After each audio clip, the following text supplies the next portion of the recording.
Hey guys, it's Stephen here. How are you all doing today? Today I'm going to start talking about some transfers. I've not really done any transfer videos over the past week or two because I think it's been pretty quiet in general, but a lot of people have been saying do some transfer target videos. So I'm going to do one today talking about one player in particular. Don't forget as well, before I go too far, if you are new to this channel, make sure you hit that subscribe button. Go check out my new channel as well where I talk about films and all that kind of stuff. It'll be on screen somewhere now. But anyway, let's go into today's video. I'm going to talk about Dybala, the Juventus forward, the Argentinian superstar. Apparently we're linked to him quite heavily. Now, Paulo Dybala is a fantastically gifted player. I think we'd all agree on that front. Highly technical, highly skillful, gorgeous left-footed player, and the kind of player that you want to see at your club in general. But I don't think there's anything in this, if I'm being totally honest with you, for a few reasons. Mainly, I think this is just Juve kind of doing that whole kind of ramping up the price thing by linking loads of big, powerful clubs to their prospects. But apparently, Tuttosport are reporting this. Now, they've got a very hit-and-miss record in Manchester City, and so do most Italian newspapers in general, really.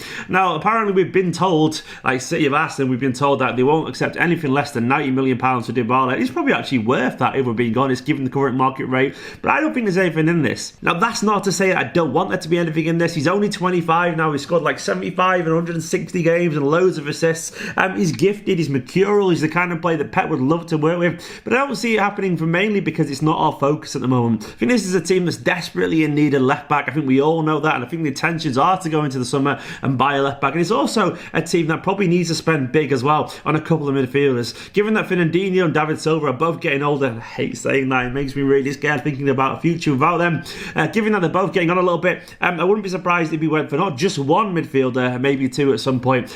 Definitely though, we're going for someone who can alternate with Fernandinho in the summer, whether that's De Jong, if we get him, or if he goes to PSG or whatever, or Dembele or Neves, or whoever it's going to be. I can't see us spending big money on a forward at a time when we require two positions in a much more pressing urgency. Surely we're going to go for a left back first. Maybe someone like Chilwell's been linked, and surely we're going to go for a midfielder first. Now, it's fair to say that in a year or two we're probably going to need to start looking for a new forward, because Aguero once again is getting older. Injuries could strike at any single time. And I think it's also fair to say, as much as I like Gabriel Jesus, some people still have their question marks about him. His expected goal return has been really poor this season. His overall link-up play is fantastic, but his finishing has let him down. Now, I personally think that's just a form thing, and it'll come round in time, because I like him as a player. But City and big clubs are pretty ruthless, and if the chance comes to sign a potential star like Dybala, they'll probably go for it. Now, the only thing I would say about that is he's not a direct replacement for either of those players if he did come to Manchester City.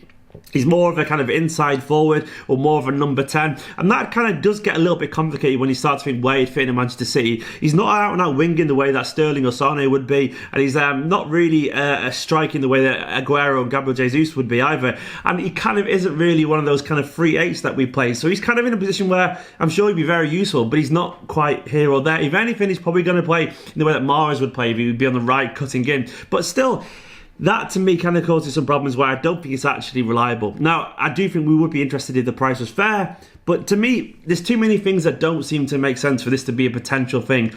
Good player, definitely, but the kind of player I can see us signing at the moment, no, it just doesn't seem likely for me. I know that maybe some of you don't want to hear that because you absolutely love him, and that's probably fair enough too, but it just doesn't seem like it's going to happen to me. Anyway guys, just a very little video discussing this rumour. I'm going to do these transfer videos every now and then if anything pops up. I still don't think we'll sign anyone in January. I really hand on heart believe that. I think Pep's being honest. I think we're a little bit scared of financial fair play, really, and I think we'll plan to just get through to the end of the season and see how we cope. Mendy's hopefully back soon according to Pep in his Burton Albion press conference. Hopefully him coming back will mean we've got a full kind of collection of fullbacks given Zinchenko, Delph, Mendy, and that'll be enough to get us through. I think we're just going to have to make do with Fernandinho until the end of the season. Fingers crossed these days fit. Anyway, let me know who you want to see discussed next when I do a transfer target video. I'm Stephen, and I'll see you tomorrow after the Burton Albion game. Subscribe if you're new, like this video, go check out my new channel. In a bit.